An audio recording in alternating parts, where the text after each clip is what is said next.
būtų daug, kad tos žinios smagiai pasiektų mūsų galvas ir kad kiekvieną savo kelią atrastų ir mokykla, ir kiekvienas moksleivis, kad suprastų, ko iš tikrųjų nori gyvenime.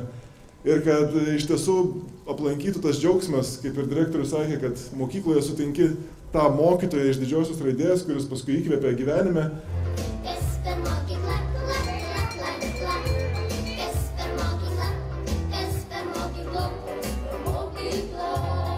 Ką su mokyklų vadovais irgi kalbėjau, kad nauji tikslai yra formuluojami mokykloms, kad ne tik akademiniai pasiekimai būtų, bet kad ir moksleiviai laimingi jaustųsi, kad mokykla kiekviena savo veidą atrastų. Labiausiai man patinka tos reformos kaip ir šioje mokykloje, tarkime, Antano Vienuolio progimnazijoje. Visą laiką surandama ir tam tikrų klasių specifinių, muzikinė, matematinė, dar kažkas. Mokykla išsigryninusi jau senai iš esmės yra, tai yra tas kelias, kuriuo ir reikia eiti.